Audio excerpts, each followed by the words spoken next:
Everyone, welcome to my channel one step to success. तो कैसे हैं आप सभी?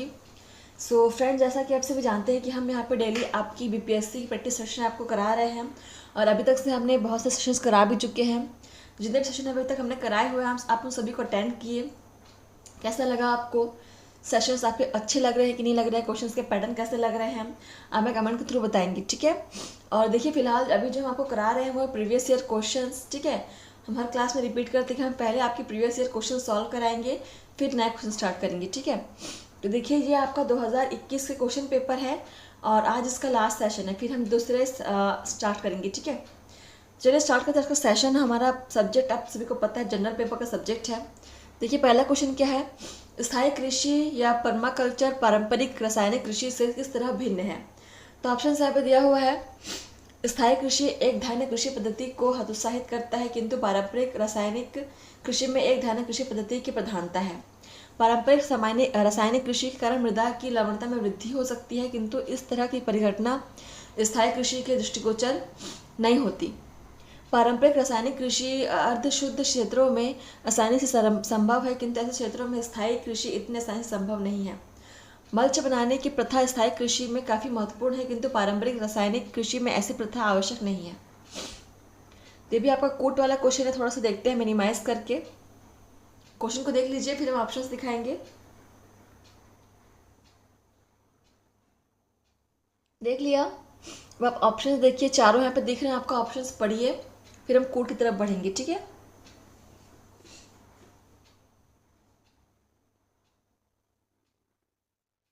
चलिए देखते हैं। फ्रेंड्स, देखिए यहाँ पे पहला सही है, ठीक है, दूसरा सही है और चौथा सही है, ठीक है? देखते हैं कौन सा ऑप्शन में दिया हुआ है पहला, दूसरा और चौथा। मेरा आपको ऑप्शन बी इज करेक्ट, ठीक है? Option B is correct. अगला क्वेश्चन देखते हैं क्या है। ये भी कूट वाला क्वेश्चन है। देखिए, पहला क्वेश्चन क्या है? ताड़ तेल या पाम ऑयल के संदर्भ में लेकिन कथनों पर विचार कीजिए। ऑप्शन है, ताड़ तेल वृक्ष दक्षिण पूर्व एशिया में प्राकृतिक रूप से पाया जाता है। ताड़ तेल लिपस्टिक और इत्र बनाने में वाले कुछ उद्योग के लिए कच्चा माल है। ताड़ तेल का उपयोग जैव डीजल के उत्पादन में किया जाता है। चलिए आंसर कीजिए, कौन कौन से कथन यहाँ पे ताड़ तेल के संदर्भ में सही है? ताड़ तेल सुना है ना आप लोगों ने? पाम ऑयल, पाम ऑयल का बहुत ही यूज होता है इंडस्ट्रीज वगैरह में। देखिए इसका आंसर क्या हो जाएगा। पढ़िए आप लोग ऑप्शंस को, देखिए कोट।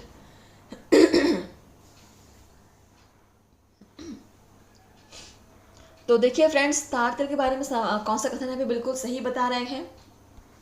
दूसरा सही है, इसका यूज़ हम लिपस्टिक और इत्र बनाने वाले उद्योगों में कच्चे माल के रूप में करते हैं। और तीसरा भी सही है कि ये एक प्रकार का जैव डीजल के उत्पादन में किया जाता है, ठीक है? दूसरा तीसरा सही है। देखते हैं कौन सा ऑप्शन में है दूसरा और तीसरा। ऑप्शन बी में दिख रहा है आप लोग को। चलिए अगला क्वेश्चन देखिए, 83। और ये सिंगल लाइनर क्वेश्चन आपका, देखिए क्या है, पढ़ते हैं। सिंधु नदी प्रणाली के संदर्भ में निम्नलिखित 4 नदियों में से 3 नदियां इनमें से किसी एक नदियों में मिलती है जो सिंधु नदी से मिलती है। निम्नलिखित में से वह नदी कौन सी है जो सिंधु नदी से सीधे मिलती है? तो ऑप्शन है चेनाब, झेलम, राबिया, सतलुज। क्वेश्चन नंबर 83 अच्छे से पढ़िए आप लोग क्वेश्चन को, फिर उसके बाद आंसर कीजिए, ठीक है?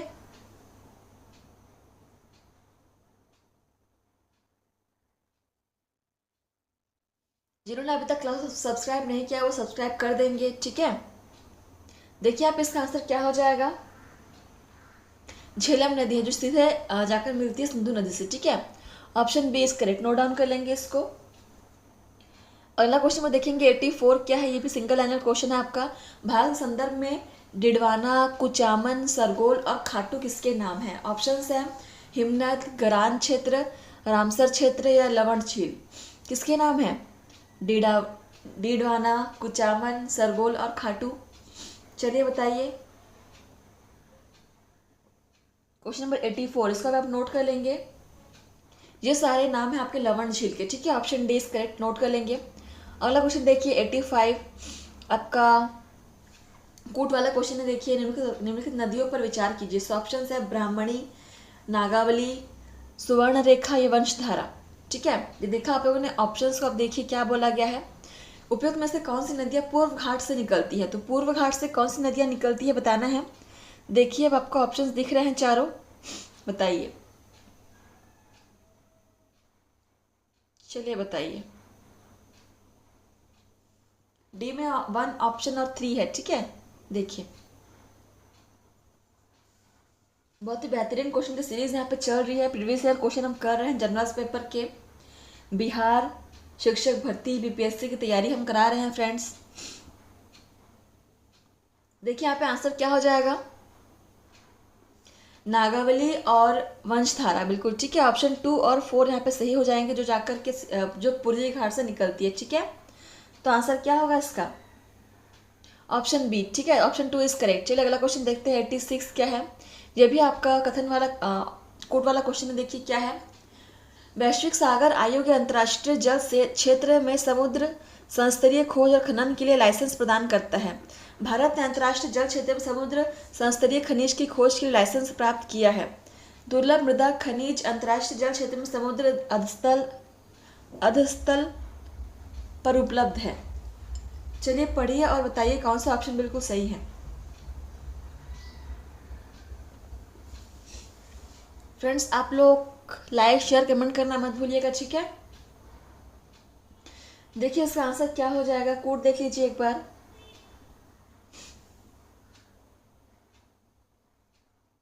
बताइए। तो देखिए फ्रेंड्स यहाँ पे ऑप्शन 2 सही है, ठीक है, और तीसरा भी सही है। इसको आप नोट करेंगे। अब देखते हैं कौन सी कोड में दिया हुआ दूसरा और तीसरा। दिया हुआ है आपका ऑप्शन बी में दिया हुआ है, तो ऑप्शन बी इज करेक्ट।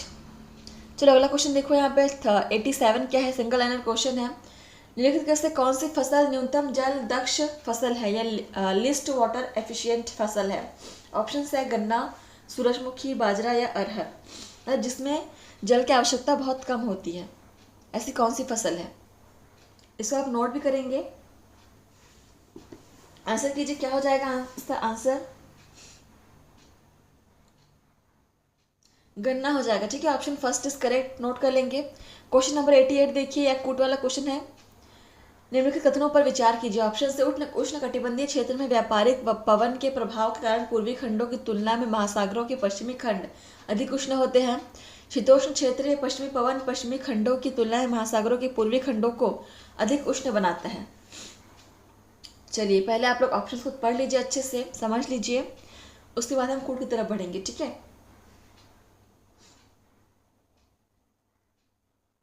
चलिए देखिए कूट में क्या बोला है, केवल एक, केवल दो, एक व दो, दोनों या दोनों में ही नहीं। देखते हैं। तो देखिए फ्रेंड्स यहाँ पे जो 88 आपका क्वेश्चन है, इसमें दोनों ही ऑप्शन बिल्कुल सही हैं, ठीक है।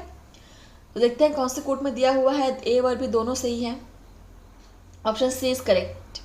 क्वेश्चन में देखिए अगला 89 आपका, जब यहाँ पर कोट वाला है क्वेश्चन, अब पढ़ते हैं क्या दिया हुआ है। जलवायु अनुकूल कृषि यानी कि क्लाइमेट स्मार्ट एग्रीकल्चर के लिए भारत की तैयारी के संदर्भ में निम्नलिखित कथनों पर विचार कीजिए। सो पहला ऑप्शन दिया हुआ है, भारत में जलवायु स्मार्ट ग्राम दृष्टिकोण अंतर्राष्ट्रीय अनुसंधान कार्यक्रम जलवायु परिवर्तन कृषि एवं खाद्य सुरक्षा द्वारा संचालित परियोजना का एक भाग है। दूसरा ऑप्शन है, CCAFS परियोजना अंतर्राष्ट्रीय कृषि अनुसंधान हेतु परामर्शदात्री समूह के अधीन संचालित किया जाता है, जिसका मुख्यालय फ्रांस में है। भारत में स्थित अंतर्राष्ट्रीय अर्ध शुष्क उष्णकटिबंधीय फसल अनुसंधान संस्थान CGIAR के अनुसंधान केंद्रों में से एक है। मिनिमाइज कर दे रही हूँ मैं, आप लोग पढ़िए, पहले क्वेश्चन देख लीजिए, क्वेश्चन और इसको पढ़ लीजिए, फिर हम आगे बढ़ेंगे। मैक्सिमाइज कर दूं क्या, देखिए, ठीक है। तो हम एक एक ऑप्शन करके पढ़ते हैं। यहाँ पे आप लोग अभी यहाँ पे ऑप्शन फर्स्ट और सेकंड देख लीजिए, ठीक है, फिर दूसरा और दिखाएंगे। देख लिया,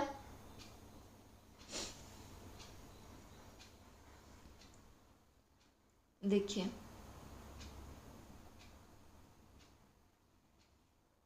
देखिए फ्रेंड्स यहाँ पे कौन सा कोड बिल्कुल सही है। देखिए ऑप्शन ए यहाँ पे सही है बिल्कुल, ठीक है, और ऑप्शन बी भी बिल्कुल सही है, और ऑप्शन 3 भी बिल्कुल सही है। तो यहाँ पर तीनों ऑप्शन ही बिल्कुल सही बता रखे हैं, ठीक है। देखते हैं कौन से कोट में दिया हुआ है आपका, ऑप्शन डी में दिया हुआ है, ठीक है। क्वेश्चन नंबर 90 देखिए, बहुत ही बड़ा क्वेश्चन है और सिंगल लाइनर क्वेश्चन ही है। देखते हैं क्या है।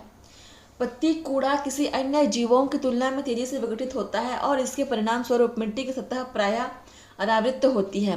पेड़ों के अतिरिक्त वन में विविध प्रकार के पौधे होते हैं जो आरोहण के द्वारा या अधिपादप के रूप में पनपकर पेड़ों के शीर्ष तक पहुंचकर प्रतिष्ठ होते हैं और पेड़ों की ऊपरी शाखाओं में जड़ें बन जमाते हैं। यह किसका सबसे अधिक सटीक विवरण है? ऑप्शन है शंकुधारी वन, शुष्क पर्णपाती वन, गरान वन या उष्णकटिबंधीय वर्षा वन। गरान या मैंग्रोव वन कहते हैं, ठीक है उसको। चलिए बताइए इसका आंसर क्या हो जाएगा। क्वेश्चन 90 पढ़ लीजिए क्वेश्चन को अच्छे से, बहुत ही बड़ा क्वेश्चन है, समझ लीजिए फिर आंसर कीजिए। इजी है क्वेश्चन, बड़ा बस दिख रहा है लेकिन इसका आंसर बहुत इजी है निकालना, ठीक है। आप लोग पढ़िए, देखिए आप इसका आंसर क्या हो जाएगा जल्दी बताइए। इसको नोट भी कर सकते हैं आप लोग। देखिए आप राइट आंसर क्या हो जाएगा, ऑप्शन डी उष्ण कटिबंधीय वन हो जाएगा, ठीक है। Option D is correct. अगला क्वेश्चन देखिए 91 क्या है। जल किसी अन्य द्रव की अपेक्षा अधिक पदार्थों को घोल सकता है क्योंकि। ऑप्शन है इसकी प्रकृति द्विध्रुवीय होती है, यह ऊष्मा का सुचालक है, इसकी विशिष्ट ऊष्मा का मान उच्च होता है, यह हाइड्रोजन का एक ऑक्साइड है। चलिए बताइए, जल किसी द्रव को अन्य द्रव की अपेक्षा अधिक पदार्थों को घोल सकता है क्यों, क्या रीजन हो सकता है। 91 देखिए इसका आंसर क्या हो जाएगा, आप इसको नोट कर लेंगे। क्योंकि इसकी प्रकृति द्विध्रुवीय होती है, इसके दो ध्रुव होते हैं, ठीक है। Option A is correct. Question number 92 देख लीजिए। सड़क प्रकाश व्यवस्था के संदर्भ में सोडियम बत्तियां एलईडी बत्तियों से किस तरह भिन्न है। सो ऑप्शन देखेंगे यहाँ पे, सोडियम बत्तियां प्रकाश को 360 डिग्री में उत्पन्न करती है, किंतु एलईडी बत्तियों को ऐसा नहीं होने एलईडी बत्तियों में ऐसा नहीं होता है। सड़क की बत्तियों में के रूप में एलईडी बत्तियों की तुलना में सोडियम बत्तियों की उपयोगिता अवधि अधिक होती है। सोडियम बत्ती के दृश्य प्रकाश का स्पेक्ट्रम लगभग एक वर्णी होता है, जबकि एलईडी की बत्तियां सड़क प्रकाश व्यवस्था में सार्थक वर्ण सुविधाएं प्रदान करती है। चलिए तीनों ऑप्शन को पढ़ लीजिए। यहाँ पे सड़क व्यवस्था में सोडियम बत्तियां और एलईडी की बत्तियों में किस तरह भिन्न है, तीनों को पढ़िए फिर हम कोड देखेंगे, ठीक है। देखिए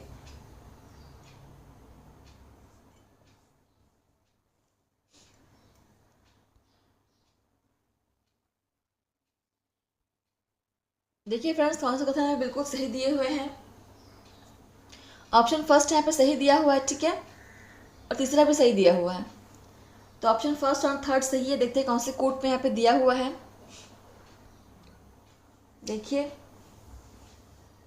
बिल्कुल ऑप्शन सी में दिया हुआ है, ठीक है। Option C is correct. Question number 93 देखते हैं क्या है। ACE2 पद का उल्लेख के संदर्भ में किया जाता है। सो ऑप्शन है आनुवांशिक रूप से रूपांतरित पादपों में पुनः स्थापित या इंट्रोड्यूस्ड जीन। दूसरा है भारत की निजी उपग्रह संचालन प्रणाली का विकास, वन प्राणियों पर निगाह रखने के लिए रेडियो कॉलर, विषाणु जनित रोगों का प्रसार। चलिए आंसर कीजिए, सिंगल लाइन क्वेश्चन है। 93 पढ़िए। ACE2 पद का उल्लेख के संदर्भ में करते हैं, इसको आप नोट कर लेंगे क्वेश्चन को। देखिए इसका आंसर क्या हो जाएगा, विषाणु जनित रोगों के प्रसार में करते हैं, ठीक है। Option D is correct. अगला क्वेश्चन देखते हैं 94 आपका। बिस्फिनॉल ए यानी BPA जो चिंता का कारण है, निम्नलिखित में से किस प्रकार के प्लास्टिक के उत्पादन में एक संरचनात्मक मुख्य घटक है। निम्न घनत्व वाले पॉलीएलिथीन, पॉलीकार्बोनेट, पॉलीएलिथीन टेरेफ्थलेट, पॉलीविनाइल क्लोराइड। तो जो BPA है, बिस्फिनॉल है, चिंता का विषय जो बना हुआ है, वो किसके कौन से प्रकार के प्लास्टिक का मुख्य घटक है। चलिए आंसर कीजिए, इसको भी आप नोट कर लेंगे, इंपॉर्टेंट है क्वेश्चन। इसका आंसर क्या हो जाएगा, पॉलीकार्बोनेट, ठीक है। Option B is correct. Question number देखिए यहाँ पे 95। निम्नलिखित में से किसमें ट्राइक्लोसन के विद्यमान होने की सर्वाधिक संभावना है, जिसके लंबे समय तक उच्च स्तर के में रहने को हानिकारक माना जाता है। सो ऑप्शन है खाद्य परिरक्षक, फल पकाने वाले पदार्थ, पुनः प्रयुक्ति प्लास्टिक के पात्र या प्रसाधन सामग्री। किसमें इसका सर्वाधिक मात्रा विद्यमान होता है? ट्राइक्लोसिन का। चलिए 95 का आप नोट कर लीजिए और आंसर कीजिए क्या हो जाएगा। बिल्कुल ऑप्शन डी इज करेक्ट, ठीक है, प्रसाधन सामग्री हो जाएगी। चलिए अगला, सॉरी हाँ ऑप्शन डी है, सॉरी ऑप्शन डी ही है। अगला क्वेश्चन देखते हैं 96 क्या है। खगोलीय दूरी प्रकाश वर्ष में मापे जाने का कारण निम्नलिखित में से कौन सा है? खगोलीय दूरियां प्रकाश वर्ष में मापे जाने का कारण क्या है? ऑप्शन है तारकीय पिंडों के बीच की दूरियां परिवर्तित नहीं होती हैं, तारकीय पिंडों का गुरुत्व परिवर्तित नहीं होता है, प्रकाश सदैव सीधी रेखा में यात्रा करता है, प्रकाश की गति सदैव एक समान होती है। चलिए आंसर कीजिए। खगोलीय दूरियों को प्रकाश वर्ष में मापते हैं, इसका कारण क्या है? क्वेश्चन नंबर 96, इसको नोट करेंगे और आंसर करेंगे क्या हो जाएगा। देखिए इसका आंसर क्या होगा। प्रकाश की गति सदैव एक समान होती है, ठीक है, इसलिए हम इसे खगोलीय दूरियों यानी कि प्रकाश वर्ष में नापते हैं। Option D is correct, note कर लेंगे। क्वेश्चन नंबर 97 देखेंगे, एक कूट वाला क्वेश्चन है। हमने ब्रिटिश मॉडल पर आधारित संसदीय लोकतंत्र को अपनाया है, किंतु हमारा मॉडल उस मॉडल से किस प्रकार भिन्न है? सो ऑप्शन है जहाँ तक विधि निर्माण का संबंध है ब्रिटिश संसद सर्वोपरि अथवा संप्रभु है, किंतु भारत में संसद की विधि निर्माण की शक्ति परिसीमित है। भारत में संसद में के किसी अधिनियम के संशोधन की संवैधानिकता से संबंधित मामले उच्चतम न्यायालय द्वारा संविधान पीठ को भेजे जाते हैं। चलिए पढ़िए और कौन सा ऑप्शन है बिल्कुल इसकी व्याख्या कर रहा है बताइए। 97 देखते हैं कोट।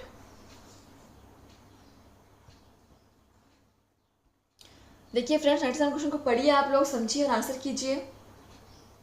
देखिए यहाँ पे जो ऑप्शन फर्स्ट है और 2 है, दोनों ही यहाँ पे इसके दोनों प्रकार से इसके सही आंसर हो जाते हैं, ठीक है। इस क्वेश्चन के देखते हैं दोनों यहाँ पे कहाँ पे दिया हुआ है, तो बिल्कुल आपको दिख रहा होगा ऑप्शन सी में ए और 2 दोनों दिया हुआ है, ठीक है।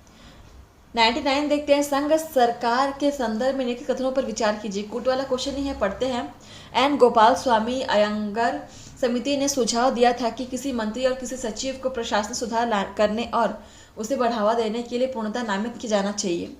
दूसरा है प्रशासनिक सुधार आयोग 1966 की संस्तुति के आधार पर वर्ष 1970 में कार्मिक विभाग का गठन किया गया और इसे प्रधानमंत्री के प्रभार के अधीन रखा गया।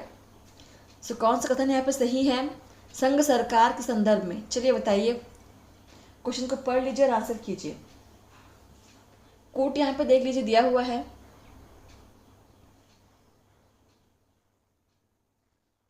देखिए फ्रेंड्स यहाँ पे दोनों ही ऑप्शन बिल्कुल सही है, ठीक है। तो देखते हैं कौन सा ऑप्शन में दिया हुआ है। ऑप्शन सी में दिख रहा है 1 और 2 दोनों। क्वेश्चन नंबर 99 देखिए, भारत के संविधान के किस अनुच्छेद के अंतर्गत निजता का अधिकार संरक्षित है? निजता का अधिकार, ठीक है। तो ऑप्शन अनुच्छेद 15, अनुच्छेद 19, अनुच्छेद 21, अनुच्छेद 29। निजता का अधिकार कौन से अनुच्छेद में है भारत के संविधान में? उसको आप नोट कर लेंगे। क्वेश्चन नंबर 99 बहुत ही इंपॉर्टेंट है।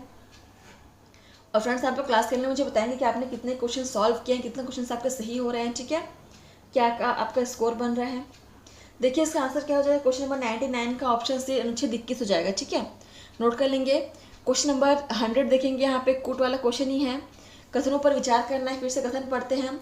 भारत में ऐसा कोई कानून नहीं है जो प्रत्याशियों को किसी एक लोकसभा चुनाव में 3 निर्वाचन क्षेत्रों से लड़ने से रोकता है।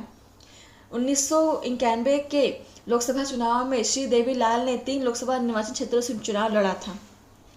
अगला है वर्तमान नियमों के अनुसार यदि कोई प्रत्याशी किसी एक लोकसभा चुनाव में कई निर्वाचन क्षेत्रों से चुनाव लड़ता है तो उसकी पार्टी को उन निर्वाचन क्षेत्रों की उपचुनावों का खर्च उठाना चाहिए जिन्हें उसने खाली किया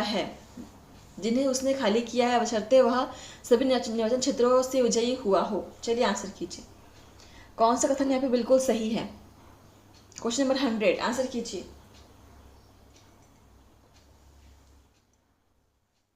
और कोड देख लीजिए यहाँ पे। देखिए फ्रेंड्स यहाँ पे केवल ऑप्शन दूसरा ही सही है, ठीक है, बाकी फर्स्ट और थर्ड गलत है। देखिए ऑप्शन बी में दिया हुआ है। तो इस प्रकार सेशन आपका यहाँ पर समाप्त होता है। फ्रेंड्स आपने कितने क्वेश्चन सॉल्व किया हमें कमेंट के माध्यम से बताएंगे, ठीक है। और आप लोग ऐसे ही पढ़ते रहिए, मेहनत करते रहिए और डेली क्लास अटेंड करते रहिए फ्रेंड्स। Thank you. मिलते हैं आपसे नेक्स्ट सेशन में। आप लोग लाइक सब्सक्राइब करते रहिएगा, चैनल को शेयर कीजिए। Thank you friends.